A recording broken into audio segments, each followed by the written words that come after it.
Bien, entonces bienvenidos.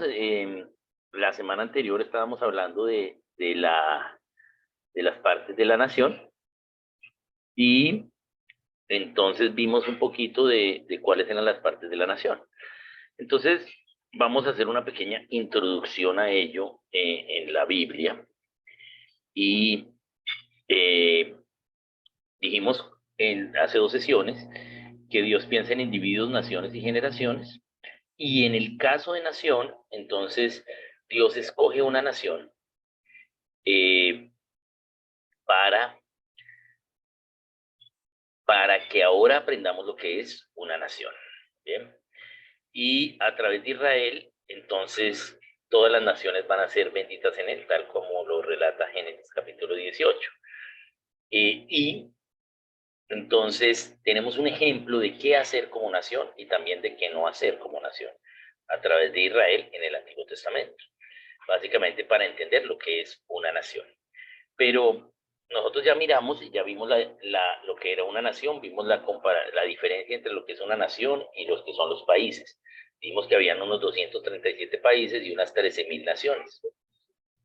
Entonces, una nación es mínimo una familia que tiene la misma cosmovisión, tiene el mismo gobierno, por lo tanto tiene una ley establecida, tiene un territorio, tiene un idioma, ¿sí? y eh, y vive comúnmente. Eso es una nación. Por lo tanto, tiene que tener ley. Una nación tiene que tener ley para que haya gobierno. ¿Qué hace Dios?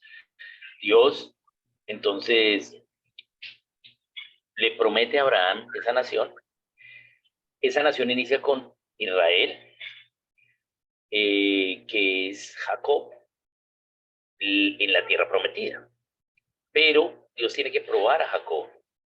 Y yo no sé si ya habíamos hablado de esto, no recuerdo, pero voy a volver a repetir de pronto para refrescar memoria si ya lo hemos hablado, lo de Jacob. Pero Dios tenía que probar a Jacob, entonces viene una sequía, por lo tanto no hay la misma cantidad de alimentos, viene algo de hambruna. No era que no hubiese alimentos, sino que habían más pocos. Pero si yo tengo alimentos, entonces pues los voy a vender más costosos, voy a consumir lo que puedo, pero no había todavía nevera, no puedo preservar el alimento, entonces tengo que vender lo que me sobra y lo vendo a un precio costoso porque la gente lo está queriendo, hay bastante demanda. Pero ¿quién iba a hacer negocios con la familia de Jacob, con la familia de apellido tramposo, mentiroso, engañador? Nadie. Entonces nadie le da comida a Jacob. Y entonces hay hambruna. Dios tenía que probar a Jacob. Y Jacob escucha de que en Egipto hay comida. Y va a Egipto. Antes de salir dice, yo voy a Egipto, pero con Dios. Entonces lucha con el ángel. Ahí entonces al ver la fe, entonces Dios le cambia el nombre y ya no serás tramposo, mentiroso, engañador, sino que ahora serás Israel, el que luchó con Dios y ahora es luz, luz a las naciones. Y entonces tenemos Israel. Jacob va a hacer ese viaje y resulta que el vicepresidente de Egipto es su hijo. Y entonces le dan comida. Y a Jacob le gusta el socialismo egipcio, comida gratis sin trabajar. Y entonces se queda 17 años en Egipto y muere. Pero Dios no les dijo, vaya a Egipto y quédese allá. No, él tenía que ir por la comida y volver a la tierra prometida, porque Dios no cambió la tierra prometida. Pero él, pues comida sin trabajar, se queda en Egipto. Yo para qué me voy a volver a Beersheba, que es un semidesierto, me toca arar la tierra, me toca orar por lluvia. Bien, entonces se queda. ¿Qué consecuencia tiene el pueblo por la desobediencia tanto de Jacob como de José? 400 años de esclavitud. Bien, entonces están en esclavitud. Luego Dios encuentra a alguien suficientemente manso para que pueda liderar al pueblo. Dios estuvo buscando a alguien que liberara al pueblo, ¿sí? O sea, que a través de esa persona Dios liberara al pueblo, pero no lo encuentra. Solo 400 años después encuentra a Moisés. Moisés está dispuesto. Entonces, al inicio no lo estaba, pero después sí. y libera al pueblo. En un viaje de 40 jornadas llegan a la tierra prometida, pero en esas jornadas el pueblo se queja por el maná y pide carne, y además mandan, una vez llegan los 40 días de viaje a la tierra prometida, mandan los espías, y los espías llegan, 12 espías, llegan con un buen reporte 2 espías y con un mal reporte 10 espías. Y el pueblo le cree a los del mal reporte. Entonces, toda la generación, entonces Dios le da una sentencia porque les dice, ustedes no me sigan a mí, entonces no los pueden entrar a la tierra prometida, por lo tanto, toda la generación de los de 20 años para arriba morirán. Entonces, deambulan por el desierto hasta que todos mueran, excepto Josué y Caleb y Moisés.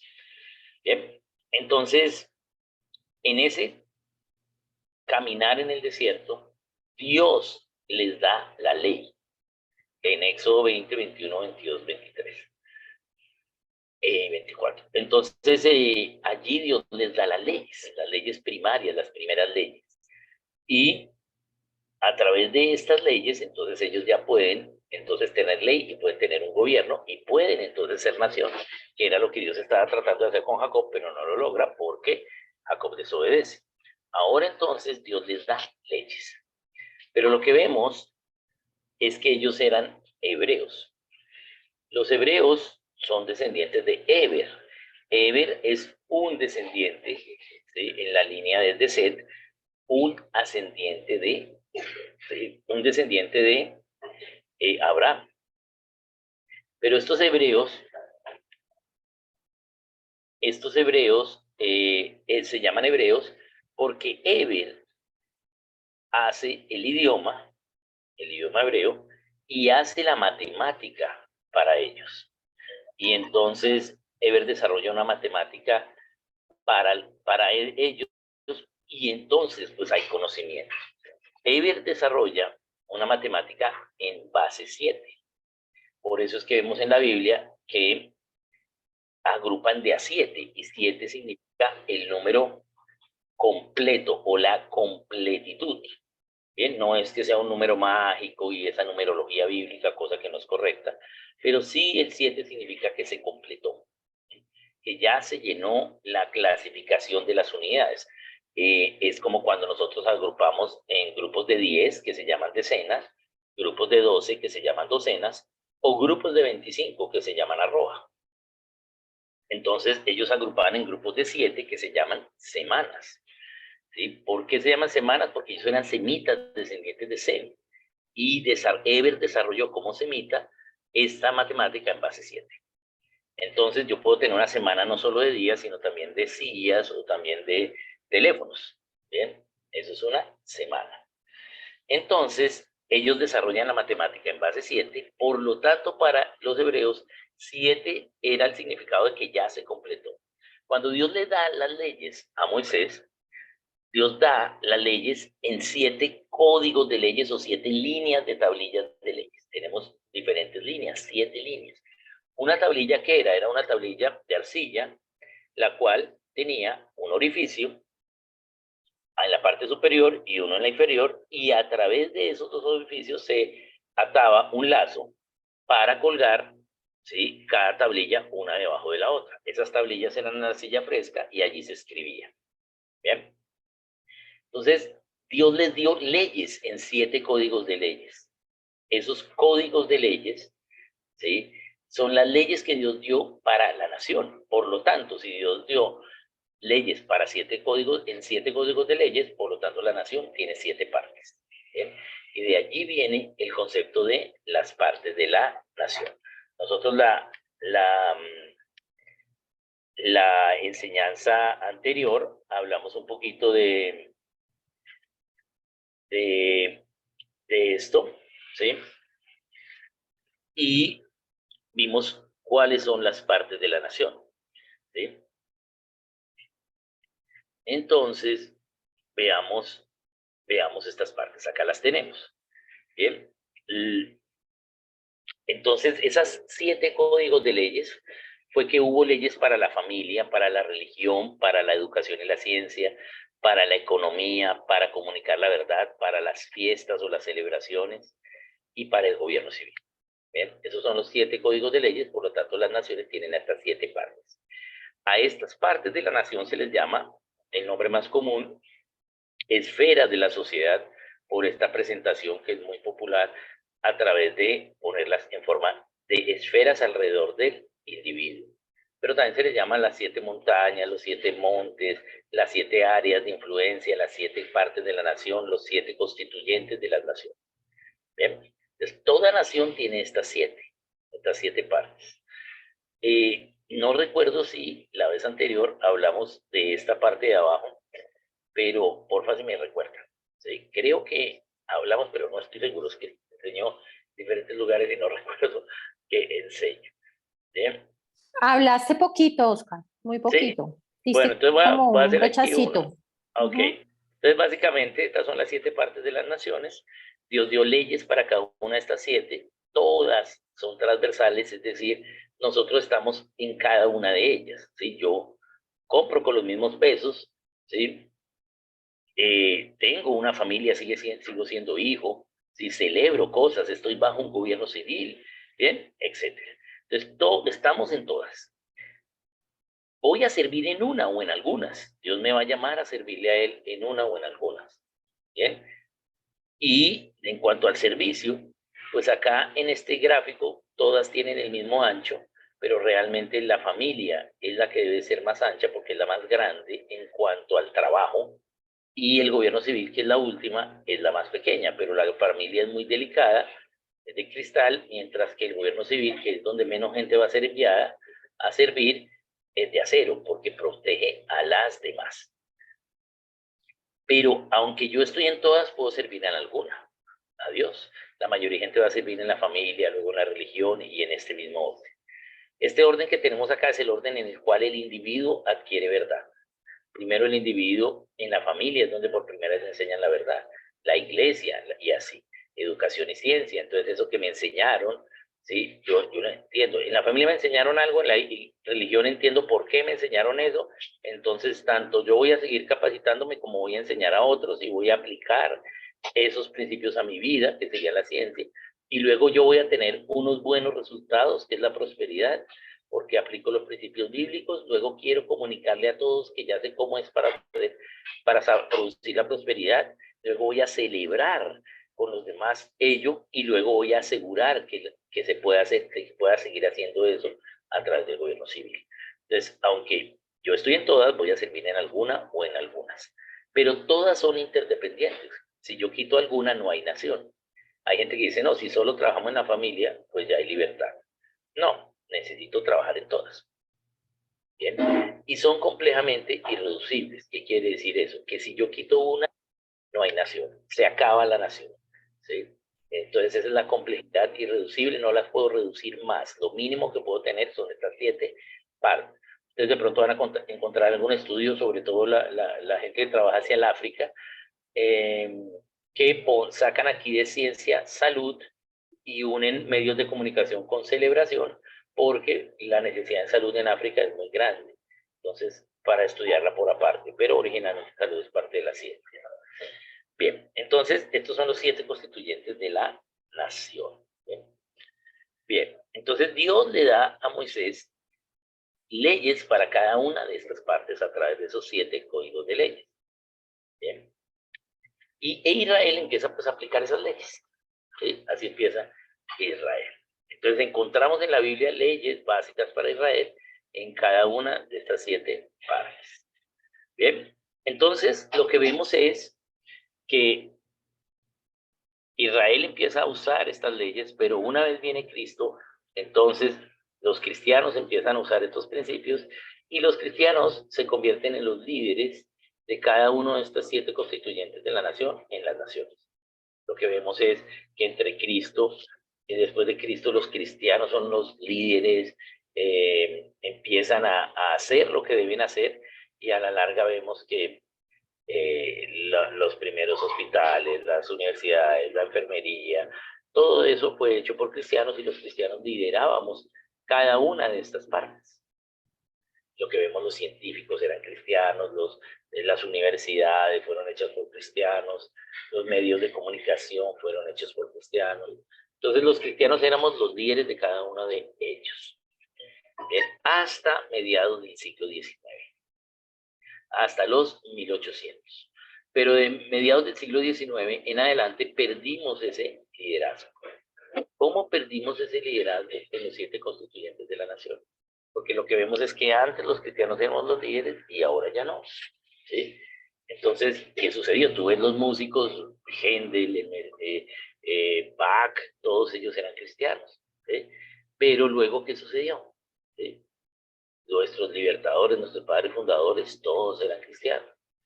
¿Qué sucedió luego? Entonces, perdimos ese liderazgo en estas 7 partes de la nación de los cristianos. ¿Cómo sucedió eso?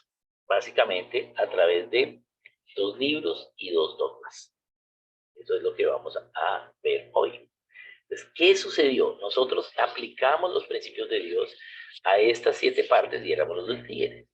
Pero luego, a través de 2 libros y 2 dogmas, entonces perdimos el liderazgo de estas partes de la nación. Entonces vamos a explicar esos 2 dogmas. Para entender el primer libro y el primer dogma, tengo que explicarles un poquito de historia.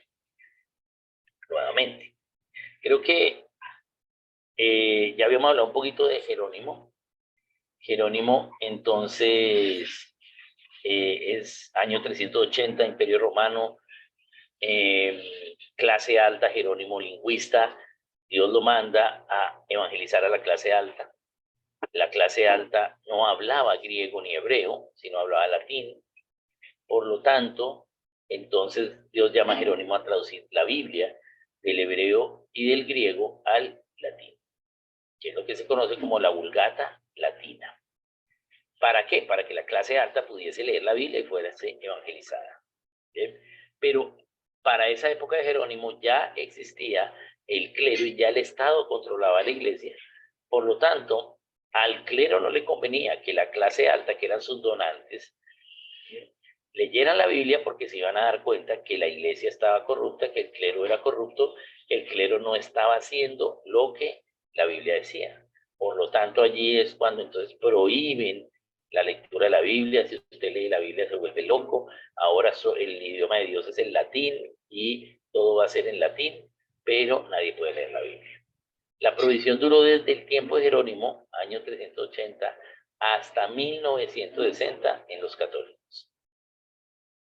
Entonces, wow, más de 1500 años de prohibición. Antes todavía creen en Cristo.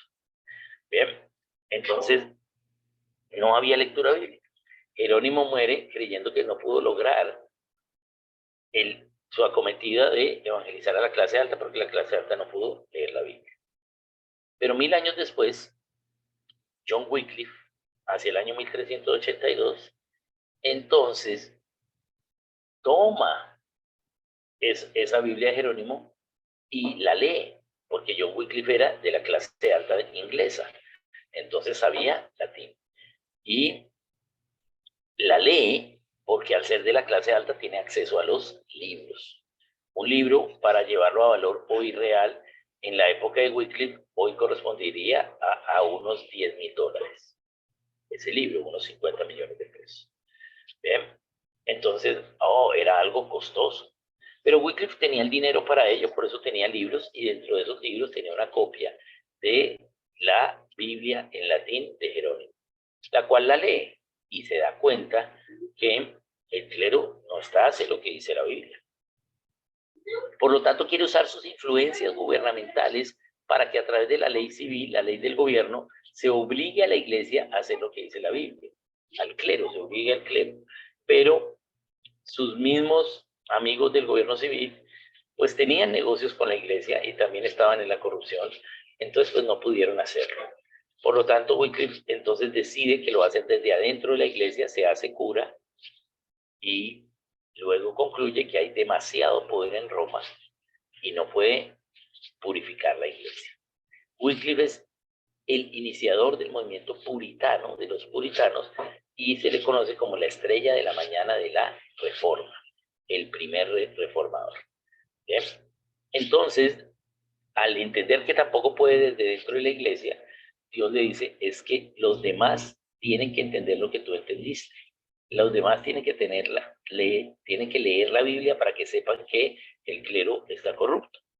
Pero Dios, si eso está en latín y la clase alta habla latín, pero la gente no.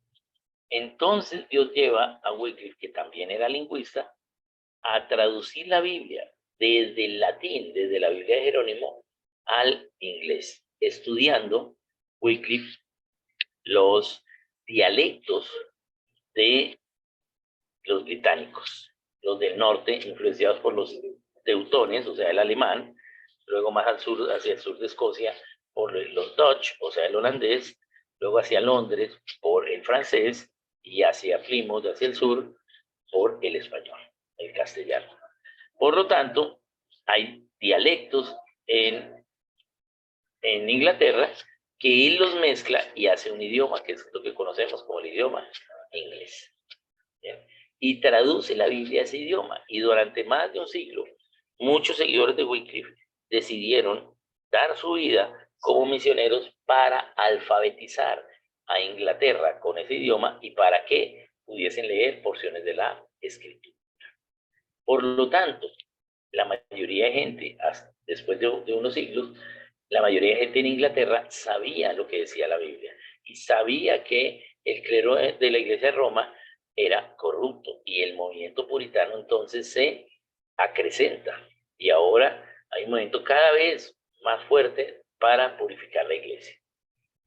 Hasta que hacia el año 1533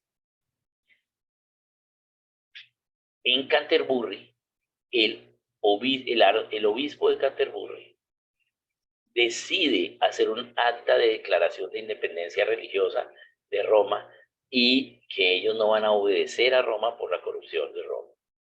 ¿Bien? Y entonces inicia lo que es la iglesia anglicana.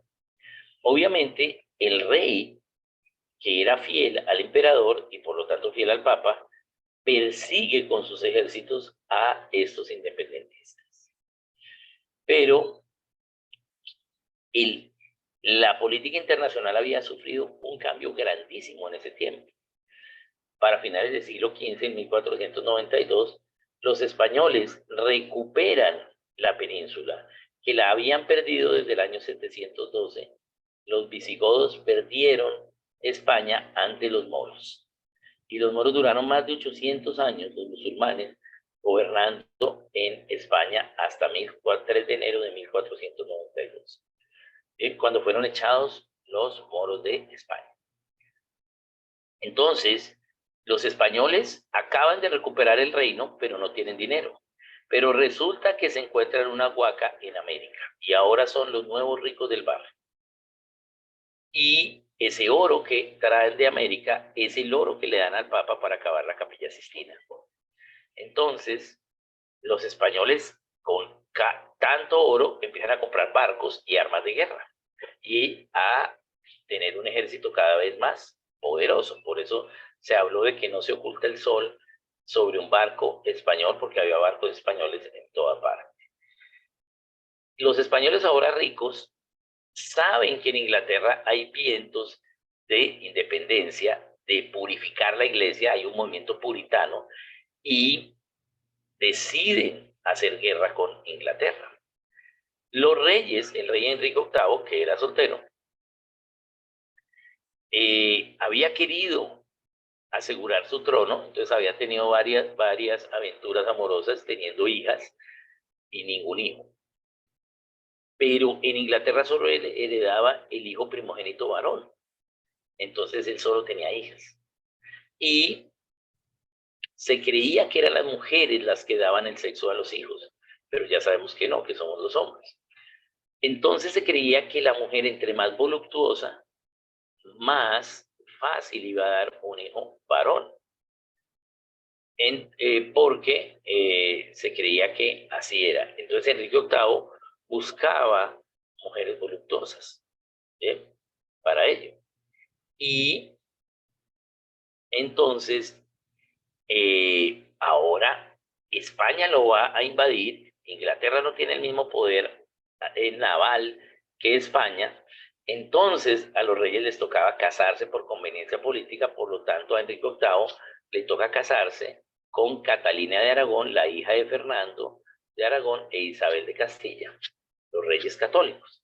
Entonces, viene la boda, bien, y así pues entonces España no va a hacer guerra con Inglaterra porque está su hija allí, viene la boda, pero en la boda, ¿sí?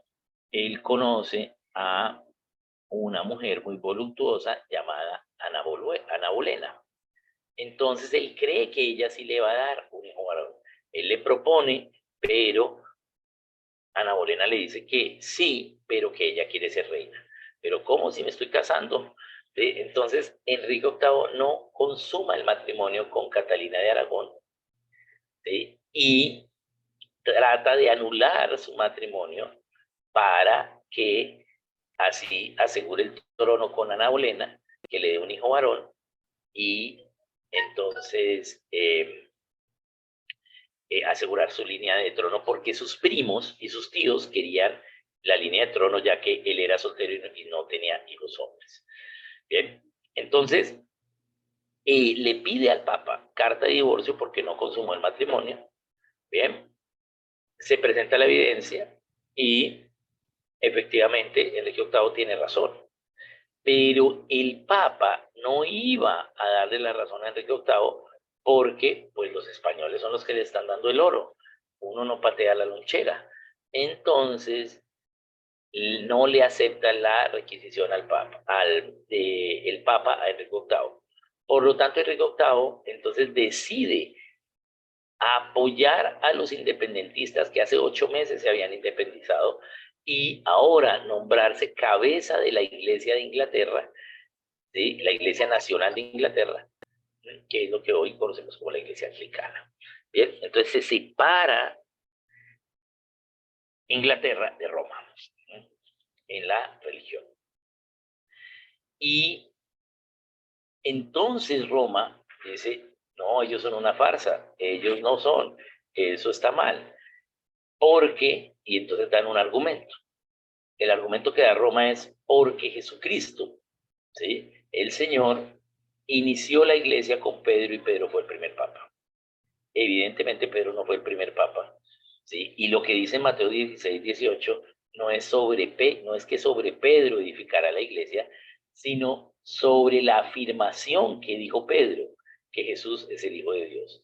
Es decir, oye tu piedra, sobre esa afirmación que dijiste, edificaré, oye tu piedra, sobre esa roca que dijiste, edificaré mi iglesia.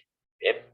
Entonces, ese era el argumento, una mala interpretación de la Biblia, pero era el argumento católico para decir que ellos eran verdaderos. ¿Bien? Y que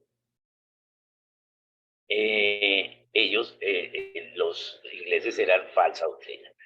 Los ingleses necesitaban un mejor argumento. ¿Bien? Entonces, hasta aquí toda esta historia para ahora entender cuál es el argumento. Entonces, vamos a mirar cuál es el argumento. Entonces, la estructura que hace la iglesia en Inglaterra es la siguiente. El rey es la cabeza de la iglesia, pero tiene muchos asuntos. Por lo tanto, el arzobispo de Canterbury, ¿sí? Va a ser el líder de la iglesia, pero le reporta al rey. Bajo el arzobispo de Canterbury, que es como el papa anglicano, va a estar el prelado de cada nación británica, el prelado de Escocia, el prelado de Inglaterra, el prelado de Gales y el prelado de Irlanda, que son los jefes de la iglesia, de la religión en cada una de esas naciones. El prelado de Irlanda era James Ussher. Y James Ussher era un historiador erudito, fue reconocido como el hombre más inteligente de su siglo. Y James Ussher lo que hace es hacer un libro. Entonces es el primer libro que se hace para perder el liderazgo en las partes de la nación. Y hace este libro James Ussher. Este libro que llaman Los Anales del Mundo, un libro de historia. Y este libro de historia, Ussher lo hace, como él era un historiador y era muy erudito, pues era muy reconocido, la gente le creía, Entonces él dice que él estudió las genealogías de la Biblia, calculó la historia y su libro empieza que la creación fue el 22 de octubre del año 4004 a las 6 de la tarde y que acabó el 28 de octubre del año 4004 a las 6 de la tarde. ¿Bien? Y a partir del 4004 antes de Cristo, entonces él se viene cada año haciendo este libro en forma de análisis. ¿Qué quiere decir eso? Cuando hacemos la historia en forma de análisis es básicamente que damos un año y decimos un párrafo de qué fue lo que pasó en ese año. Entonces, por ejemplo, 2019 incendios forestales, 2020 COVID, 2021 vacunación, 2022 libertad. ¿Bien? De eso. Algo así podría ser la historia contada de estos tiempos en forma de análisis. Entonces él viene y se viene desde el 4004, ¿sí? Diciendo qué pasó en cada época, en cada año, bien, hasta llegar al tiempo presente, donde él estaba. Pero ¿para qué hace ese libro? Él hace ese libro para decir que Enrique VIII, cabeza de la Iglesia de Inglaterra, era descendiente directo por la línea de la primogenitura directa desde Seth. Es decir, que Enrique VIII era el hijo del primogénito, del primogénito, del primogénito, del primogénito, del primogénito, desde Seth hasta Enrique VIII. O sea, ustedes católicos vienen desde Pedro, nosotros venimos desde Seth. ¿Bien? Obviamente el libro es mentira. ¿Sí? Y entonces él empieza a proponer lo que se conoce como el derecho divino de los reyes, que los reyes tienen sangre azul, que los reyes no deben obedecer las leyes y son enviados de Dios. O sea que Enrique VIII es el enviado de Dios. Obviamente, Roma dice, no, eso es una farsa. Y ellos dicen, no, Roma es una farsa. Y a la larga siguen peleando durante un siglo. Pero después de un siglo se olvida eso. Y tanto los de Roma siguen por su lado y los anglicanos por su lado. ¿Ven? ¿Ven? Pero evidentemente el libro es una farsa. Pero el libro se hace para tener un argumento de defensa ante Roma. Pero a mediados del siglo XIX, hacia los 1800, entonces hay otro libro, El origen de las especies, de Darwin. Entonces, publicado en 1859, se publica la teoría de la evolución. Y Charles Darwin, entonces, dice la evolución.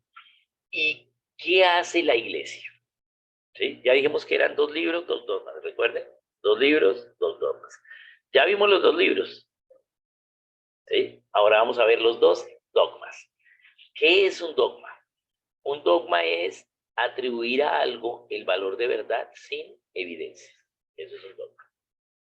Entonces, yo digo que esto es verdad, pero no tengo evidencia. ¿Sí? O sea, crea por fe, mijito, y no hay evidencia si no pregunto. Entonces, Darwin dice que se necesitan millones de años, ¿sí? Y que el hombre viene del mono y que Dios no existe. Cosas que también son evidentemente falsas. ¿Bien? Pero, ¿qué hace la iglesia? En lugar de iglesia de razonar y mirar si lo que dice Darwin es verdad o no, la iglesia hace un dogma. Dice, no, no es cierto usted, señor Darwin, porque la creación fue el 22 de octubre del año 4004 antes de Cristo a las 6 de la tarde. Es decir, que tanto la iglesia católica, anglicana, evangélica, local, ortodoxa, copta, todas las iglesias cristianas, ¿sí? Hacen un dogma y le dan el valor de verdad a Ushel. Y creen que la Tierra solo tiene 6.000 años. ¿Sí? Cosa que pues no es correcta. ¿Sí? Entonces, ¿sí? Como la iglesia hace este dogma y dice Darwin no es correcto porque la Tierra fue creada en el 4004, entonces cuando hacemos un dogma no lo podemos defender. ¿Por qué? Porque no tenemos evidencias. Entonces la iglesia que estaba en las 7 partes de la nación, ¿sí? La iglesia que eran los líderes de cada una de estas 7 partes, se mete ahora solo en el templo y se guarda en el templo, en la iglesia, y abandona las otras 6 partes de la nación. donde éramos líderes, donde aplicábamos los principios de Dios como cristianos para cada una de ellas. Y nos metemos solo en el templo. Y abandonamos las otras 6. ¿Y qué hace los racionalistas que no creían en Dios? Los ateos. Entonces también hacen un dogma. ¿Sí? Porque dicen, claro, Darwin es perfecto para que ellos no creían en Dios y Darwin saca esta teoría, no que es una teoría nomás. Entonces hacen un dogma y le dan el valor de verdad a la evolución, ¿sí? Y sin evidencias, y la ponen en los libros y las enseñan en las universidades, y toman esas otras 6 partes que la iglesia abandona. Y una de esas es la educación. Entonces ahora nos educan con la filosofía sin Dios, con una filosofía pagana. Y así aprendimos todos. ¿Bien? Y así perdimos el liderazgo en cada una de estas partes de la nación. ¿Bien?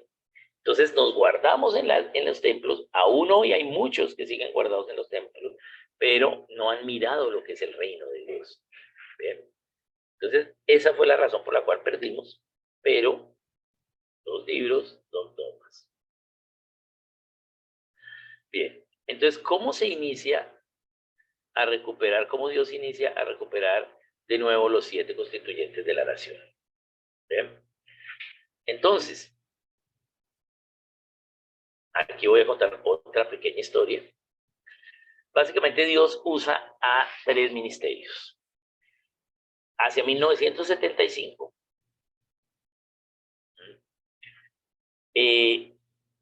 Loren Cunningham, fundador de Juventud con una Misión, y su esposa Darlene, después de un año de ir por todos los lugares donde estaban los misioneros en Jucum, básicamente por todo el mundo, entonces, pues un año sin dormir en su cama, entonces ya llegan muy cansados. Un amigo, el pastor amigo Bill Hill, les dice que descansen en su cabaña en las montañas de Colorado, porque Loren en 2 semanas tiene una reunión en Denver con otros ministerios. Entonces, Loren hace un ayuno y se queja ante Dios. Dice, la conclusión de este viaje es que hay mucha necesidad, la mies es mucho más, los obreros son pocos. ¿Cómo hacemos para dar sanidad a las naciones? Y Dios le habla a Loren y le dice que hay 7 áreas de la nación que son como aulas para el discipulado de las naciones. Él tomó papel y las anotó. Estas 7 áreas. Aquí vienen y las anota. Bien. Ahí aquí se salió. Entonces él las anota y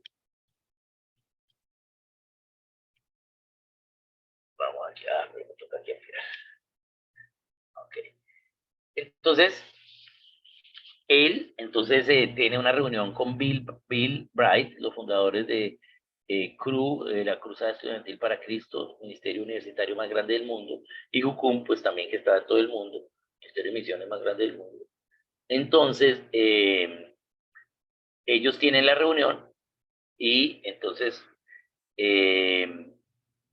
lleva a Loren a la reunión y Loren se dispone a sacar la servilleta que tiene en el bolsillo con las 7 partes para mostrársela al hermano Bill Bright, cuando Bill le dice que Dios le manifestó la forma de cambiar nuestra nación a través de la universidad. Y saca un pedazo de papel y son las mismas 7 partes de la nación que Dios le había revelado a Loren. Pero mientras ellos están reunidos, Darlene se queda en la cabaña porque se sentía algo débil. Y ellos habían pasado por Suiza a la escuela El Abrí, una escuela de pensamiento, donde el maestro era Francis Schaeffer, en El Abrí, una base de juventud con una misión, una base misionera en Suiza. Y allí Francis estaba enseñando que había que volver a estas partes de la nación y tener esa influencia y ese liderazgo que teníamos antes de Darwin. Bien, entonces a la larga, ellos entonces deciden empezar a trabajar en esto. ¿Bien? Y Y entonces, ¿por qué Dios usa a estos ministerios? ¿Sí? Vea, a estos ministerios, ¿por qué? Porque eran ministerios globales, eran ministerios que estaban en el mundo. ¿Bien? Y, y entonces podemos hacer un trabajo rápido. ¿Bien? Entonces estos ministerios, que son Jukun, el Abrí y Campus Crusade Crew, pues estaban en todo el mundo. Pues el Abrí no, el Abrí era solo una escuela en Suiza, pero que era parte después de Jukun. Entonces, básicamente Jukun y Crew son los que empiezan a enseñarle a la gente que hay que volver a su gente, a sus misioneros, que hay que volver a estas partes de la nación, que están tanto en la universidad como en las naciones. ¿Bien? Entonces la generación del 80 al 2000, esto sucedió en el 75, del 80 al 2000, tanto en Jucón como en Cru, fueron educados en esto, estos misioneros. Yo soy uno de esos. ¿Bien? Y del 2000 al 2020 hemos enseñado algo a la iglesia. ¿Bien? Y de 2020 en adelante, pues ya hay algunas iglesias que están empezando a enseñar. ¿Bien? Y en eso vamos. ¿Bien? Pero ¿cuál es la idea? Entender los principios de Dios para cada una de estas 7 partes y empezarlos a vivir como cristianos para transformar nuestras naciones, porque hemos abandonado estas partes de la nación y entonces pues nuestras naciones han perdido libertad. Bien, entonces ahora entonces empezamos a estudiar cada uno de esos principios y eso es lo que llamamos ahora cosmovisión bíblica cristiana.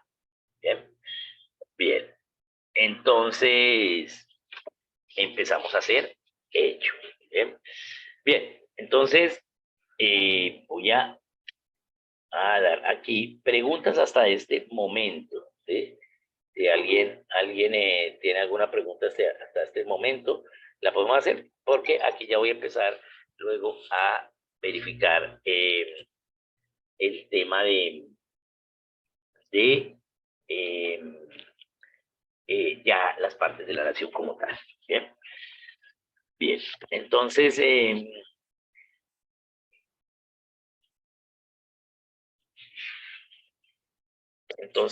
Bien, entonces continuemos. Entonces ya perdimos las partes de la nación, ahora las estamos recuperando. Entonces vamos a empezar con algunos datos acá.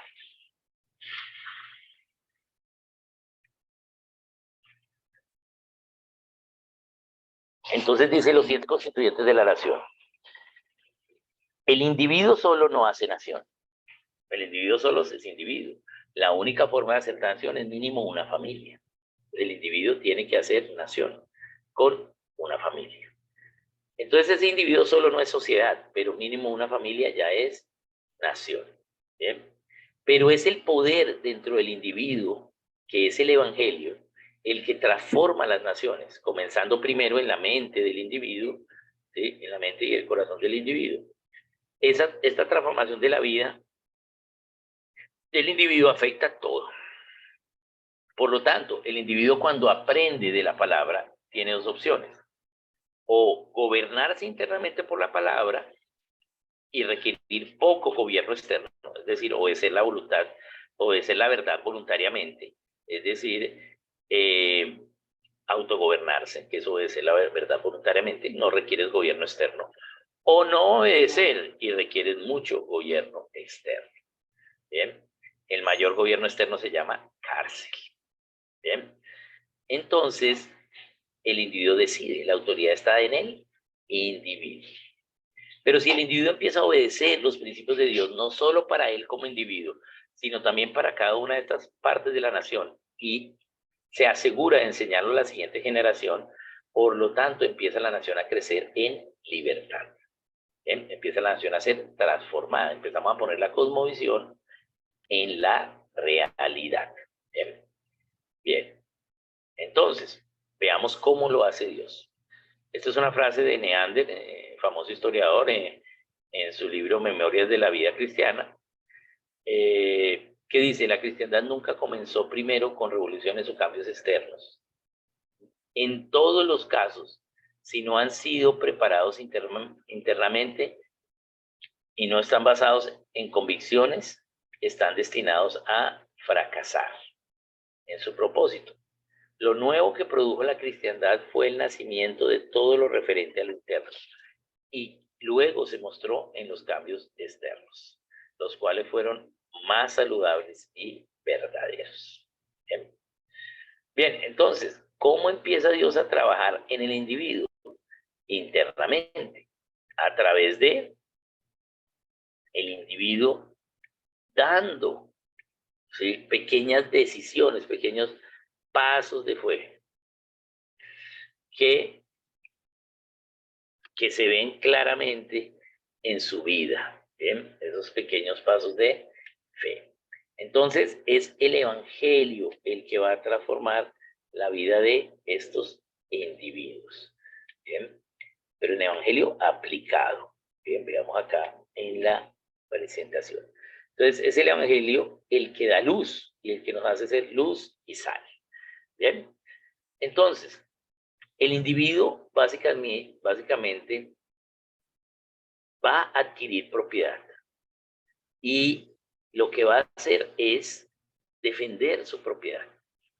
Entonces, vamos a mirar cómo el individuo tiene propiedad. Ay, aquí se me salió otra vez, no me digas. Ay, no sé por qué se me está saliendo, pero déjame un momento.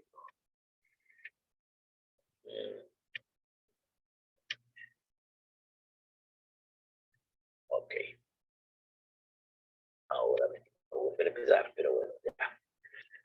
Listo. Entonces el individuo adquiere propiedad.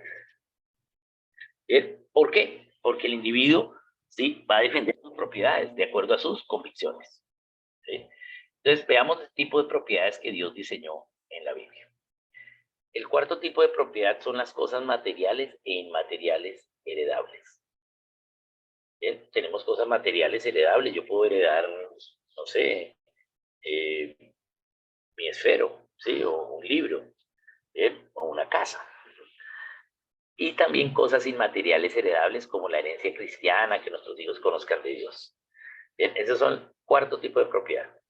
Pero hay un tipo de propiedad más importante que este cuarto tipo, que es las relaciones personales.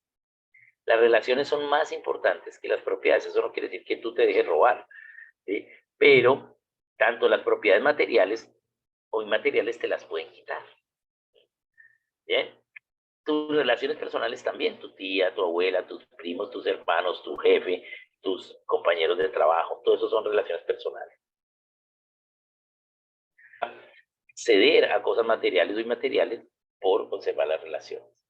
Bien, pero también te las pueden quitar, pueden matar a tu mamá o secuestrar a tus hermanos. Bien, hay unas propiedad más importante que las relaciones personales y es la número 2, que es la vida. Es la propiedad más importante, ¿sí? La número 2. ¿Por qué? Porque la vida es más importante que las relaciones personales. La vida es más importante que las cosas materiales y inmateriales. Porque si tú tienes una relación personal esposa y tu esposa te quiere matar, pues tú tienes que huir, ¿sí? ¿Por qué? Porque tú tienes que defender tu vida sobre la relación personal. ¿Bien? Entonces la vida es más importante, pero hay una propiedad más importante que todas. La propiedad más importante del ser humano es la conciencia. Por eso el individuo adquiere verdad y lo tiene en su conciencia.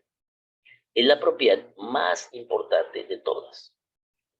Más que la vida, más que las relaciones personales, más a veces por conciencia, nosotros como cristianos pues tenemos que obedecer a Dios y nos ha tocado perder relaciones personales.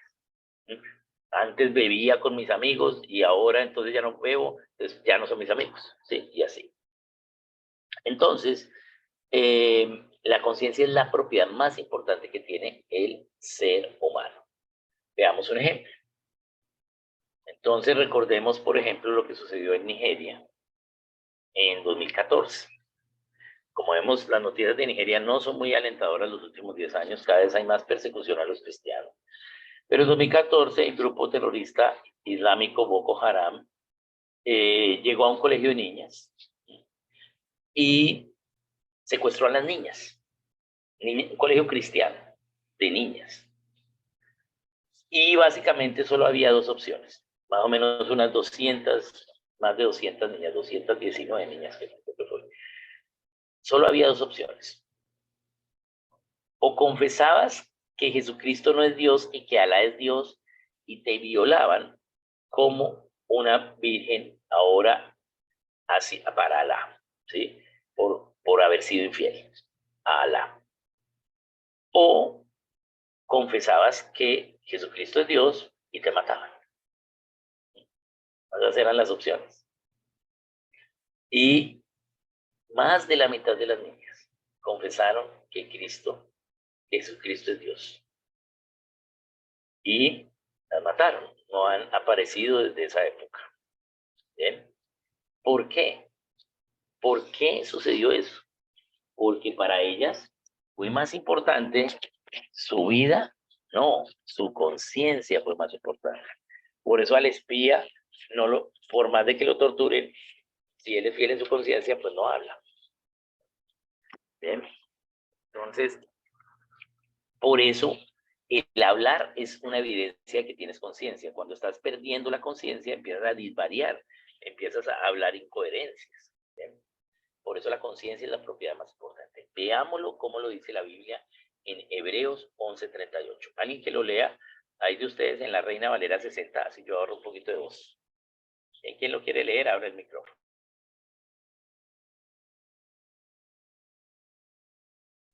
¿Me repites la cita, Oscar, por favor? ¿Aló? ¿Oscar? Se me fue el Hebreos 11:38. Hebreos 11:38. Ya voy aquí. Segundito.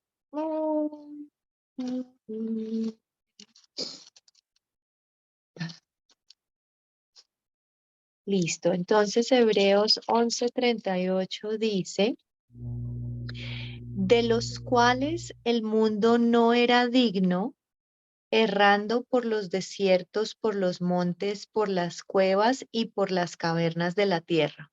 Correcto. Entonces, gracias, Sandra. Hebreos 11 es el Hall of Fame, el Hall de la fama de la fe. Ahí están los duros de la fe. Porque Hebreos 11 habla de la fe. Pero habla de todos ellos que los arrastraron, que los mataron, que todo eso. Que fueron mártires, de los cuales el mundo no era digno. Es decir, aquel que priorizó su conciencia sobre su vida no era digno de venir a este mundo. ¿Bien? Entonces, ¿qué era? Debía haber pasado derecho para él, cielo, es lo que está diciendo. De una vez para el cielo. ¿Por qué? Porque valoró más su conciencia que su vida. Y nosotros como cristianos debemos estar dispuestos a ello. ¿Sí? Por eso dice en Hechos 1:8, y recibiréis poder cuando haya venido sobre vosotros el Espíritu Santo y me seréis testigos en Jerusalén, Judea y Samaria hasta lo último de la tierra. Me seréis testigos. ¿Qué es testigo? Testigo es aquel que defiende con su vida lo que dice. Entonces nosotros apenas nos hacemos cristianos, debemos estar dispuestos a ser mártires. No estoy diciendo que usted se vaya ya a la boca del lobo, ¿sí? No, pero si Dios lo manda por allá, pues hay que ir. Bien, y debemos estar dispuestos a ser mártires por la causa de Cristo. Bien, entonces, ¿por qué fueron mártires? Porque la conciencia fue su propiedad más sagrada. Bien, entonces nuestra conciencia es la propiedad más sagrada. Y la conciencia es la que nos va a hacer decidir y hacer tener, ¿sí?, el correcto testimonio de la verdad de Cristo en cada uno de nosotros. Dios dice, vayan y disipulen a las naciones. Mateo 28. ¿Cómo? Enseñándoles a que guarden todo lo que Cristo ha mandado. Ese a que guarden es la conciencia. ¿Sí? Porque Dios ha puesto en la conciencia una ley a cada ser humano cuando nos creó en Génesis 1:27, la ley natural. ¿Sí? la ley que él escribió en el corazón del hombre, como dice Romanos 2. La ley que estaba escrita en sus corazones. Pero además de la ley natural que hay en la conciencia por producción de Dios, por creación, yo incluyo verdad en la conciencia. ¿Cómo? La conciencia es función de la razón. ¿Qué es la razón? Tener las evidencias de la verdad. Es decir, cuando yo tengo la evidencia que algo es verdad, entonces yo lo incluyo en mi conciencia. ¿Bien? Y Dios quiere que tengamos en nuestra conciencia lo correcto, la cosmovisión bíblica, los principios bíblicos correctos para cada cosa, para cada asunto de mi vida y de la nación y de las generaciones. ¿Bien? Entonces debo tenerlo. ¿Bien? ¿Por qué? Porque ¿qué nos dice? Recordemos que primera a los Tesalonicenses 5:23 nos dice que el ser humano es espíritu, alma y cuerpo. ¿Bien? Y que en Génesis 1:26 nos dice que fuimos creados a imagen y semejanza de Dios. Y 27 también nos dice eso. Entonces, tenemos tres partes y fuimos hechos tripartitamente como Dios es trifórmico, tres formas. ¿Bien? Dios tiene tres formas, Padre, Hijo y Espíritu Santo. Nosotros tenemos tres partes, espíritu, alma y cuerpo. Pero cada una de nuestras partes tiene tres, y así tenemos un diseño tripartito. Nuestro cuerpo tiene tres partes, cabeza, tronco y extremidades. Bien, el alma tiene tres partes, mente, voluntad, emociones. Y el espíritu también tiene tres partes. Bien. ¿Qué hay en el espíritu? Ya lo habíamos hablado de esto al inicio, ¿no? Recuerden que eso ya lo habíamos hablado. Pero recuerden que en el espíritu tenemos la comunión, ¿sí? Esa capacidad de tener comunión con un mundo espiritual que no tenemos. ¿Bien? Lo primero, todo ser humano responde a una idea religiosa. ¿Sí? ¿Por qué? Porque tiene esa capacidad en su espíritu. Una idea religiosa puede ser Dios no existe y soy ateo. Bien, entonces tenemos esa capacidad, primero. Segundo, el lugar del Espíritu Santo. Todo ser humano tiene el lugar del Espíritu Santo, pero no todo ser humano tiene al Espíritu Santo o la capacidad de tener comunión con el Espíritu Santo en el lugar del Espíritu Santo, sino que solo los cristianos tenemos al Espíritu Santo en el lugar del Espíritu Santo. Y la tercera parte del Espíritu es la conciencia. Bien, entonces Dios nos dice, no elijas por emociones, no elijas por emociones. ¿Por qué? Porque el corazón es engañoso, más que todas las cosas. Porque el orden del alma no es emociones voluntariamente, sino es mente, voluntad, emociones. Cuando hago del orden del alma emociones voluntariamente y decido como consecuencia de las emociones, me toca pensar ahora cómo arreglar el problema que acabo de crear y cómo resarcir a las personas que acabé de herir. Entonces, el orden del alma es mente, voluntad, emoción, pero también nos advierte acerca de nuestros pensamientos, ya lo hemos hablado. ¿Sí? Y nos dice, lleva cautivo todos tus pensamientos a la obediencia en Cristo Jesús. ¿Y dónde queda la obediencia en Cristo Jesús? Ah, eso que pienses, llévalo a tu conciencia. Tu conciencia te va a decir si eso que pensaste es bueno, porque es que nosotros también podemos pensar cosas malas. ¿Bien? Entonces, eso que pensaste es bueno, ¿qué debes hacer? Pues hacerlo. Eso que pensaste es malo, ¿qué debes hacer? Pues no hacerlo. Esa es la forma que Dios quiere que decidamos. Por lo tanto, la verdad tiene que estar en nuestra conciencia. Bien.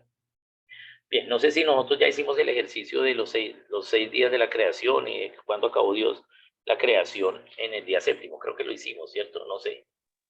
El ejercicio en donde decías que porque había sido el sexto y no el séptimo, como nos habían Sí, enseñado. ¿cierto que lo hicimos ya? ¿O no? No Sí, sé. no sé si ejercicio, pero nos comentaste eso, Oscar. No sé si se O sea, que refieres leímos al... la palabra y, y vimos que Dios no acabó la creación el día sexto, ¿o sí? Sí, sí lo vimos. Ok, entonces recuerden que ya lo vimos. Me toca preguntarle porque es que entonces enseño en varios lugares y me descuadro, ¿sí? No me acuerdo, aunque yo anoto dónde quedé, pero no me acuerdo qué les enseñé. No, si les enseñé todo o no, depende. Entonces, nosotros vimos y leímos Génesis 2:2 que dice que el séptimo día Dios acabó la creación y no fue el sexto. pero a nosotros nos Así enseñaron es. el sexto. Pero yo les di la Ajá. evidencia de que fue el séptimo. Por lo tanto, ustedes ya lo tienen en su conciencia. ¿Cómo meto cosas en la conciencia? A través de la evidencia de la verdad. Porque la conciencia es función de la razón. Entonces yo razono y puedo identificar evidencias de la verdad y ahora lo tengo en mi conciencia. ¿Bien? Esa es la forma. Por lo tanto, el ser humano tiene conciencia y puede saber la verdad. ¿Bien? Importante ello porque la verdad es inteligible, es decir, la podemos identificar. ¿Bien? Entonces, en la medida que la conciencia sea mi principal propiedad, entonces yo voy a decidir correctamente a través de los principios de Dios. Eso es lo que va a hacer el individuo. Bien.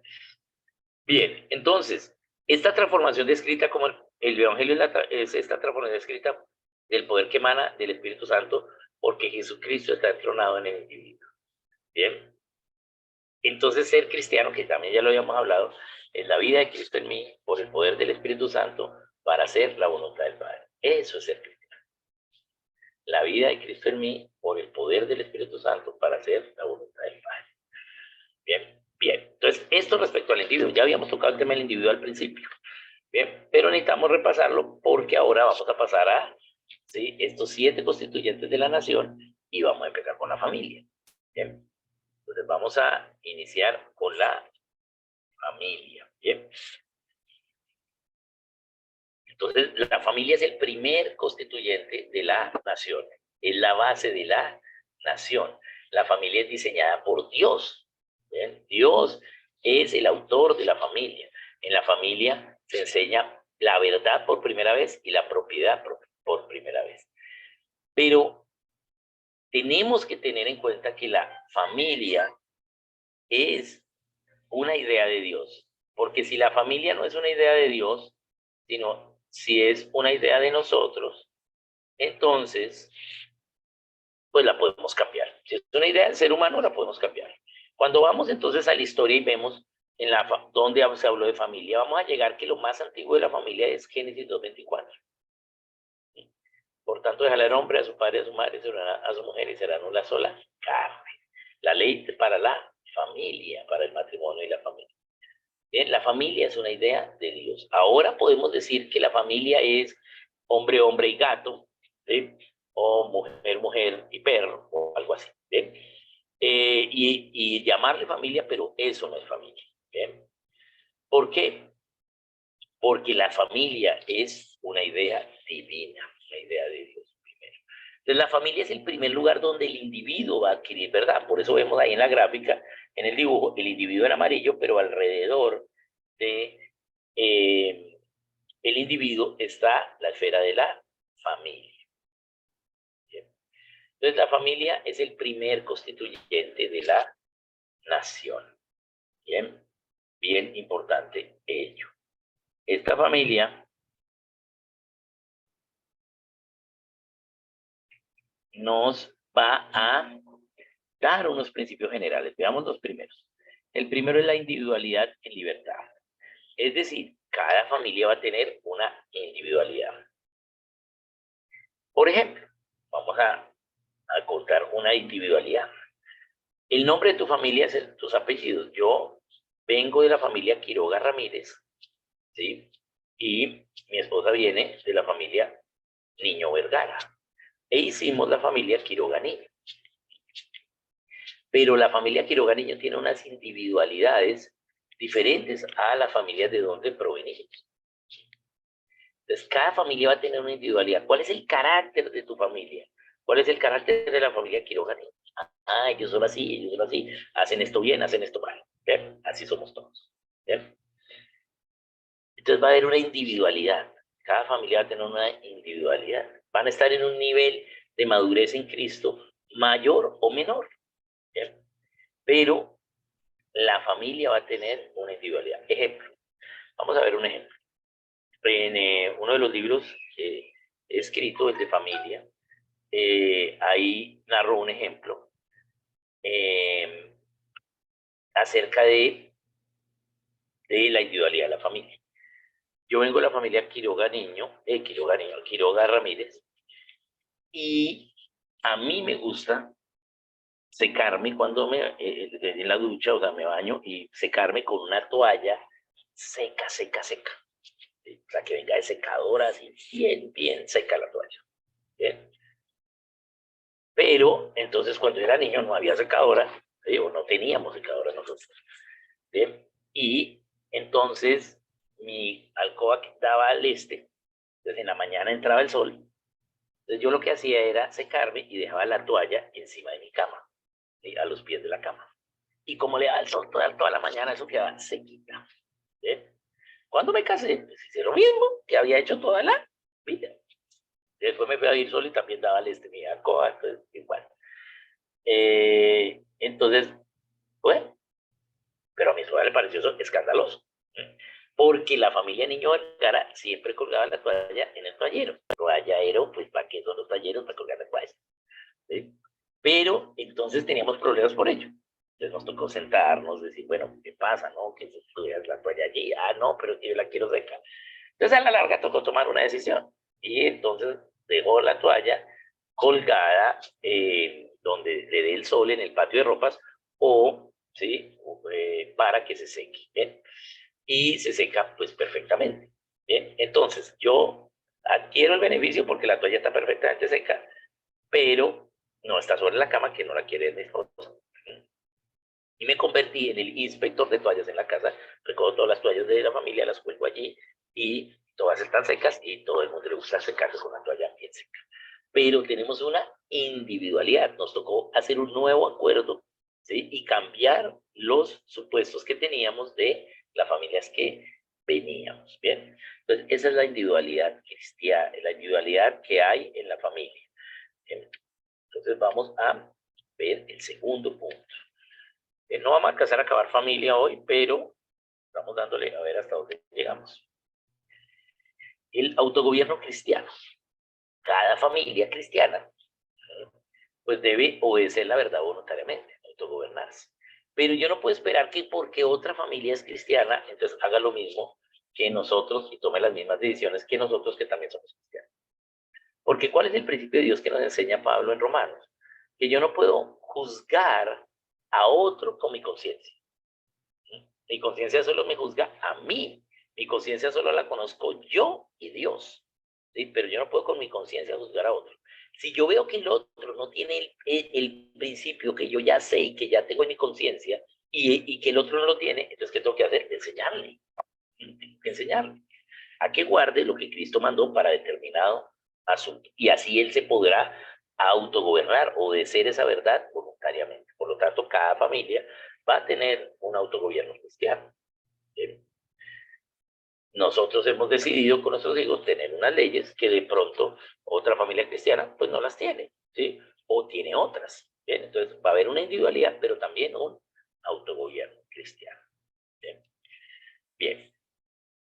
Allí es por primera vez donde se enseña la verdad y la propiedad, ya lo habíamos visto, y donde se fundamenta el carácter cristiano. ¿Sí? Allí se fundamenta el carácter cristiano. Es donde tenemos la fundamentación de el carácter cristiano a través de el ejemplo. Y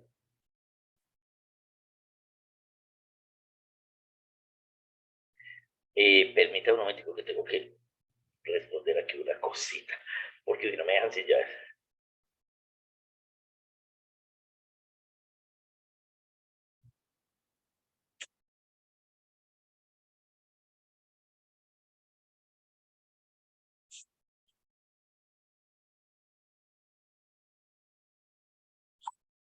Bien, entonces fundamentamos el carácter cristiano allí a través de el ejemplo. ¿Por qué? Porque lo que más se aprende en la familia es el carácter, porque los niños aprenden lo bueno de los padres y lo malo también. Entonces, no se enseña, no es el único lugar donde se enseña carácter. ¿Sí? También enseño en la iglesia y en la escuela, pero el fundamento para ser una persona, eso lo aprendes en la casa. ¿Sí? Ser honesto lo aprendo en mi casa. ¿Bien? Y se aprende a través de el ejemplo. Bien. Muy bien, vamos entonces a ver allí a dejar allí porque ya lo que sigue requeremos una explicación un poquito más larga, pero no nos da el tiempo hoy, entonces vamos a pasar a preguntas y dentro de 8 días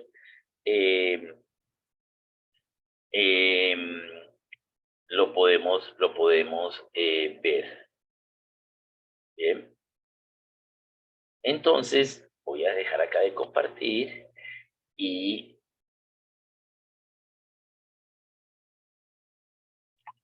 bien, si hay preguntas, veamos en el chat. Recuerden que ustedes pueden hacer sus preguntas en el chat y ver, voy a abrir acá el chat para ver si hay preguntas. Bien, no tenemos preguntas en el chat. Por lo tanto, si hay alguna pregunta acá en la sala, podemos entonces levantar la mano ahí en reacciones. Usted puede levantar la mano, ahí como yo la acabo de levantar, y yo le doy la palabra. Bien, si hay alguna pregunta de lo que hemos visto hoy. Bien. Bien, Sandra, dale tú, abre el micrófono. Sí, Oscar, ¿será que rápidamente tú nos puedes repetir las 3 partes del espíritu?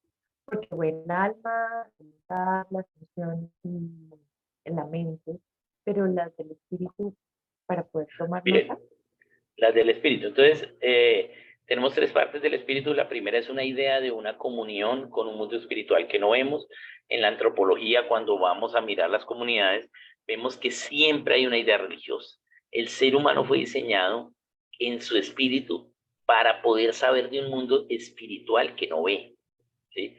Entonces el ser humano debe tomar una respuesta ante ese mundo espiritual, una respuesta ante Dios, ¿sí? Y podemos decir, Dios es un árbol, o Dios es el sol, ¿sí? Eso es una idea espiritual que yo puedo tener. Pero obviamente hay tanta revelación y es tan obvio cuál es el Dios, ¿sí?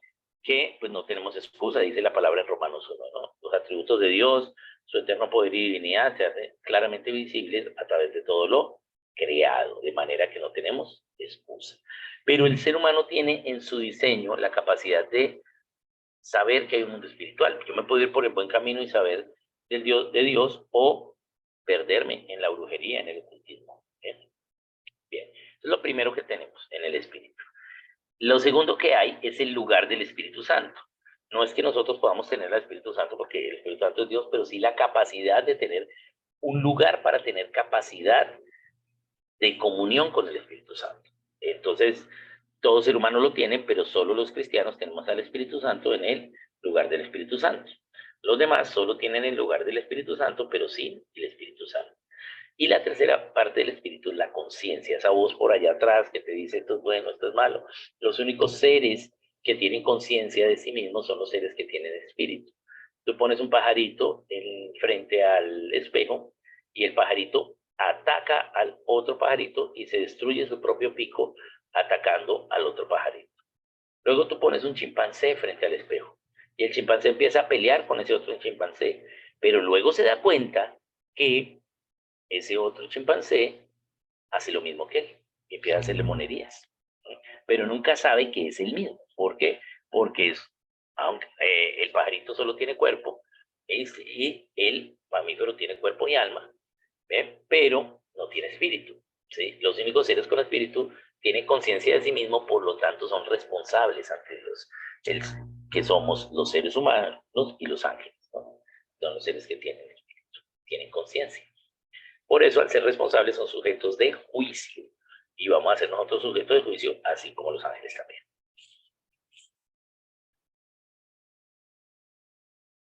Muy bien. Entonces, ¿alguien más otra pregunta que tengamos? Oscar, yo quiero hacer una pregunta. Buenas noches otra vez. Hola, Ya pues, hola, llegué hola. a la casa. Dale. Mira, yo he escuchado mucho que has utilizado el tema de religión como parte de los constituyentes, digamos, una de las esferas o uno de los montes, ¿cierto? De una nación. Sí. Pero hoy en día está muy común también la palabra religiosidad, ¿no? Entonces me gustaría que, pues que si me ayudas a aclarar realmente, porque a veces religión en algunas esferas de lo espiritual o de lo que trata lo espiritual se toma como algo negativo, ¿no? Como que religión, exactamente a qué nos referimos con esa religión acá. Entonces, cuando la gente dice, no, es que yo no tengo una religión, una relación, que ya tú hablaste de eso, o es que usted es muy religioso, o es que, entonces empezamos con nuestra conciencia también a darle uso a esa palabra. Entonces, me gustaría como que nos explicaras un poquito ese, Bien, bien. ese Primero, entonces, término. allí en las esferas, en las partes de la nación, vamos a ver que veámoslas acá rápido y lo vemos. ¿Dónde están aquí? Esferas acá. Estaba como en la tercera, tal vez. Aquí ya. Ahí no, aquí usted no es. Acá. Entonces vemos religión, ¿sí? La parte de la nación es religión, primero, y no iglesia. Si ves que iglesia está entre paréntesis, ¿por qué? Sí, exacto. Porque en una nación también hay musulmanes, o también hay o coptos o de otra religión, ¿no? Y estas son las partes de la nación. Ahora, en el caso de los cristianos, nuestra religión es la iglesia, es ser cristiano, ¿no? Somos la iglesia. Pero vas a encontrar algunos materiales que de una vez le llaman iglesia, pero eso es un error, es incorrecto, porque la iglesia no es una parte de una nación. La iglesia es una nación santa supranacional, por encima de todas las naciones. ¿Sí? Yo voy a obedecer las leyes de la nación cristiana antes que las leyes colombianas. ¿Sí? ¿Por qué? Porque yo primeramente soy cristiano colombiano. ¿Sí? Entonces, la iglesia no es una parte de la nación. ¿Sí? La iglesia es algo superior a la nación. Bien, por eso es religión.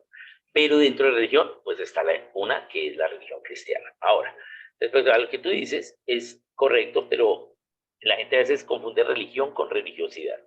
Religión quiere decir, de nuevo, apegado a Dios. Eso es la religión, al Dios verdadero. ¿Sí? Eso es religión. Eso es lo que pasamos. Nosotros fuimos de nuevo, a través de Cristo, pegados a Dios. ¿Sí? Eso es religión. Por eso la religión es la adoración al Dios verdadero. Pero sus extremos son la religiosidad, ¿sí? Por un lado, o el ateísmo por el otro. Recordemos que vimos Centro de Verdad, yo creo que hablamos de Centro de Verdad un día, y vamos a ver aquí, y acá lo tenemos. Entonces, acá en Centro de Verdad, este es el de la iglesia, entonces, en el extremo está la religiosidad, ¿sí? Un extremo es la religiosidad, y el otro, entonces, es el ateísmo, la indiferencia. Bien, bien. Entonces, lo que está mal es la religiosidad, ¿sí? Que es hacer pensamientos de hombre para lo religioso y no lo que Dios ha preestablecido. ¿Bien? Esa es la religiosidad. ¿Bien? Entonces, la religiosidad luego nos va a llevar al legalismo, ¿sí? Y luego el legalismo nos va a llevar al sectarismo. ¿Bien? Y nos volvemos sectas. ¿Bien? Bien, esa es la idea. Entonces, la palabra correcta es religión y debemos usarla, pero debemos entenderla y enseñar la diferencia entre religión y religiosidad. Muchas gracias, Oscar. Bueno, muy bien. ¿Cómo les fue con la tarea que teníamos de Centro de Verdad?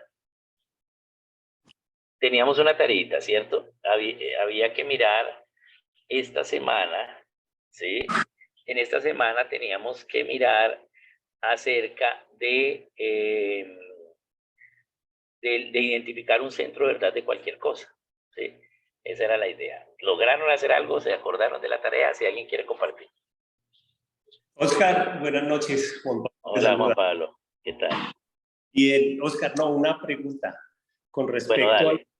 hablabas de la pregunta que se hacían los fundadores de Jukun, Loren Kumijan y su esposa en el 70, y sobre lo que el Señor, bueno, les muestra.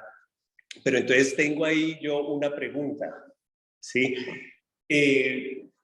Decimos que la palabra viene a través de los profetas, ¿cierto? Y los profetas, pues, son los que están, pues, constituyendo la. Entonces nosotros tenemos que tomar a ellos como profetas. No. La palabra viene por Dios y era revelada a los profetas. No venía, o sea, el medio era los profetas, ¿sí? Porque los profetas profetizaban acerca de la vida futura, que era la venida de Cristo. Pero una vez viene Cristo, la profecía cambia y es para la edificación de los creyentes. Ellos, más que ser profetas allí, fueron gente que pues, recibió visión de Dios como cualquiera de nosotros, ¿sí? La diferencia fue que obedeció, porque todos tenemos la comunión con el Espíritu Santo y el Espíritu Santo nos revela cosas. Pero obviamente, pues Dios los había llamado a ellos a un ministerio global, entonces pues entendían las cosas de manera global y por eso Dios los usa. Dios no usa a Jukun o a Cru porque fuera más inteligente que cualquier cosa, no, era porque eran globales, ¿sí? Y al ser globales, pues es fácil transmitir la visión, ¿bien? Y pues que eran todos misioneros voluntarios, tanto en Cru como en Jukun, entonces pues no tendríamos unas cuestiones económicas, ¿sí?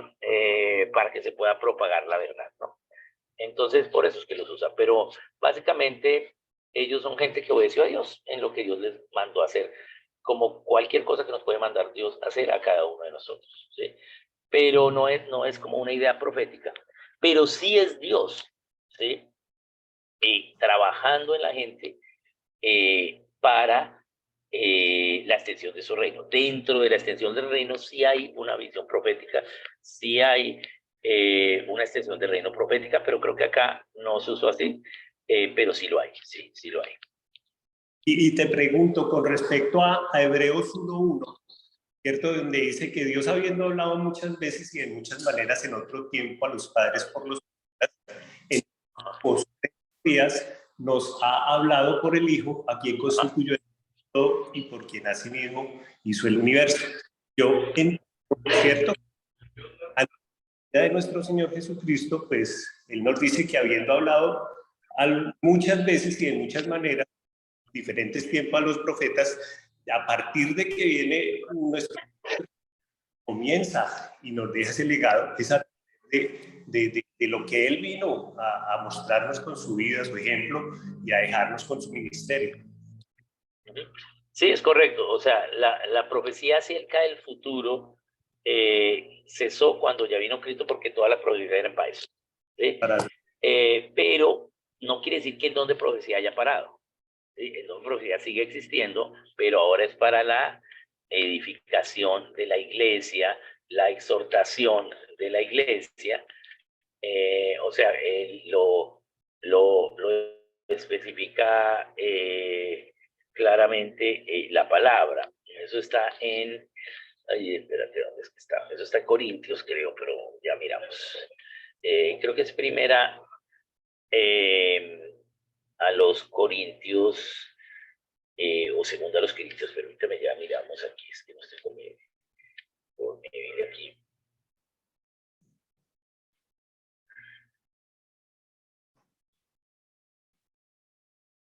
Bien, no recuerdo dónde está. Bueno, pero básicamente es Pero, y te pregunto algo porque... Bueno, pues, se me olvidó dónde está. Pero sí, es para eso la profecía. Edificación, exhortación y no me acuerdo el nombre.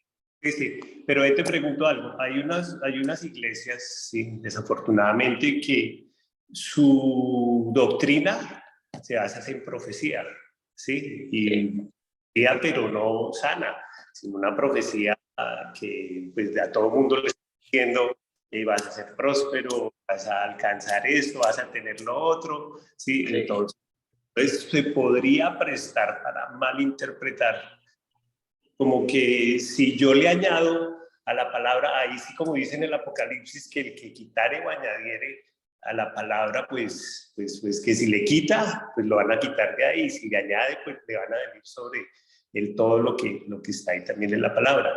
De pronto no se presta para malinterpretar eso si uno está teniendo, y hoy en día, te lo digo, se presta mucho con todo este tema de, pues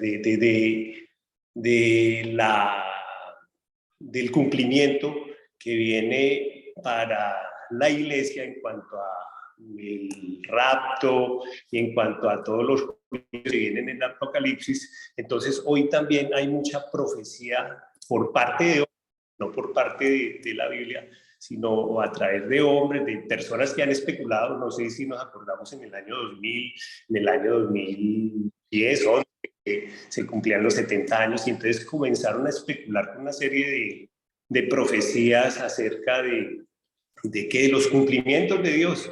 Entonces, no podría prestarse para malinterpretar eso también. Sí, sí, correcto. La profecía por eso cambia la forma del antiguo al nuevo y tenemos que ver qué dice en el nuevo. Hay un cambio de ley en ese sentido y pues en el nuevo no es la misma forma de lo antiguo. Entonces, si alguien está usando la profecía, o sea, sí da visión a la iglesia, pero no es de esa misma forma.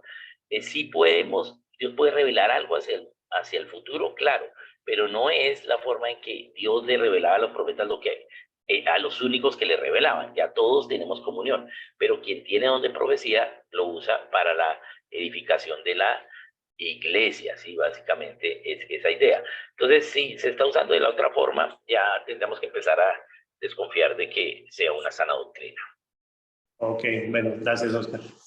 Oscar, cuando dices que para edificación de la iglesia, entonces quiere decir que esas profecías que uno escucha de lo que viene hacia el futuro, de lo que va a pasar, de lo que Dios me dijo, que ahí es donde tú dices deberíamos de empezar a desconfiar, porque eso no edifica la iglesia, eso lo que es como una adivinación, ¿o qué? Sí, eso es lo que se llama una vaticinación, exactamente. Uh-huh. ¿Sí?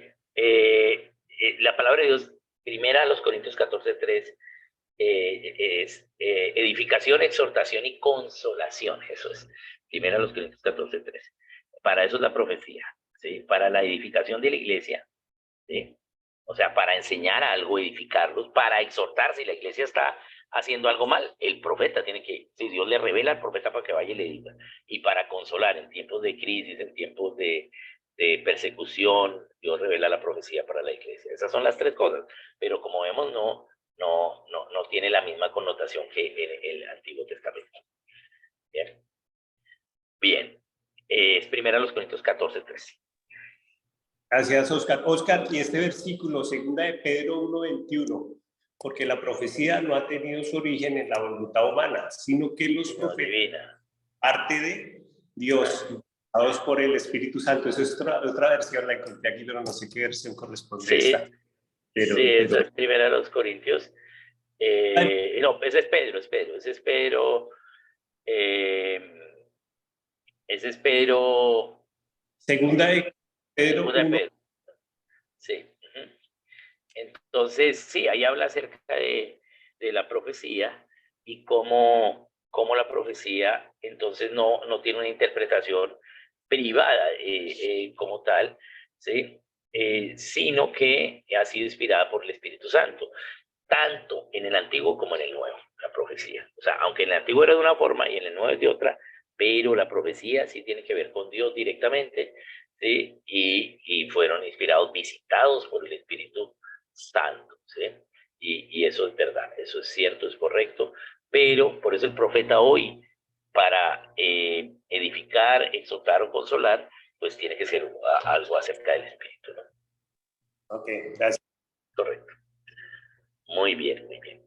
Bueno, entonces dentro de 8 días continuamos con familia, vamos a ver lo que sigue y vamos a ir viendo cada una de las partes de la nación con los principios básicos generales. Yo pienso que la próxima semana vamos a tratar ahí de adelantar a ver hasta dónde llegamos. Bien, muchas gracias, un saludito a todos. Gracias a ti, muchas Oscar, bendiciones. muy amable por tu tiempo. Nos vemos el lunes, entonces. Listo, muchas gracias. Lunes. Un saludito. Sí, señor. Hasta luego. Muchas gracias. Hasta luego. Gracias. Chao. Gracias.